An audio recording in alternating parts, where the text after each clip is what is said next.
Senior members of the royal family are said to share her concerns and may join her in attempting to encourage politicians to build a consensus to avoid a constitutional crisis.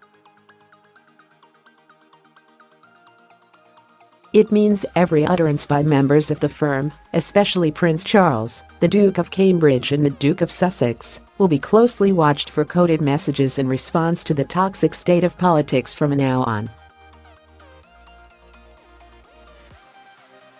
The royal crusade to reunite Britain was signaled when the 92-year-old monarch used her unwritten constitutional right to be consulted, to warn and encourage politicians over matters of state.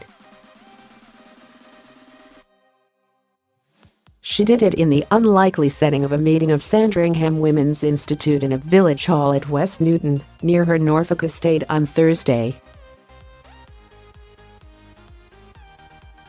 She said, "Of course, every generation faces fresh challenges and opportunities. As we look for new answers in the modern age, I for one prefer the tried and tested recipes, like speaking well of each other and respecting different points of view, coming together to seek out the common ground and never losing sight of the bigger picture. To me, these approaches are timeless, and I commend them to everyone." The Daily Express understands her office gave Downing Street a copy of her short speech, but sources have insisted that she was not speaking at the request of Theresa May.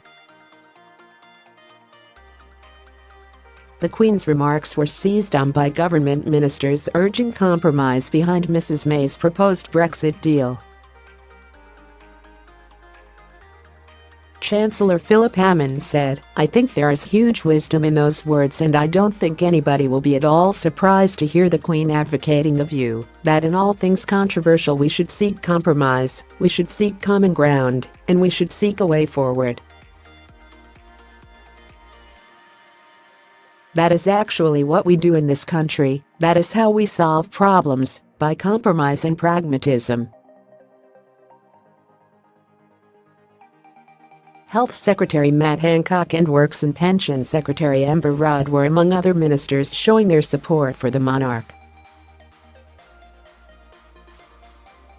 A Sky Data poll found 68% of the public thought the Queen was right to speak out about Brexit, while only 13% believed she was wrong. In her remarks, the Queen did not mention Brexit directly, but it became clear that it was the focus of her remarks. She touched on the same theme in her Christmas broadcast, saying, "Even with the most deeply held differences, treating the other person with respect and as a fellow human being is always a good first step towards greater understanding." As head of state, the Queen remains publicly neutral when it comes to political matters and does not express her views on issues. But she has a history of intervening when she believes the social fabric of the UK is under threat. Just before the referendum on Scottish independence in 2014, she told well-wishers, "You have an important vote on Thursday. Well, I hope people will think very carefully about the future." Robert Lacey, the royal biographer and historian, said the Queen had been an enthusiastic European when Britain joined the common market in 1973. But over the years she had been influenced by reading countless government papers on problems with Brussels. "I think she has definitely become more skeptical about Europe," he added. Historian Lord Hennessy said the Queen's appeal for common ground was of immense significance. But he insisted she was not crossing a line by expressing political views.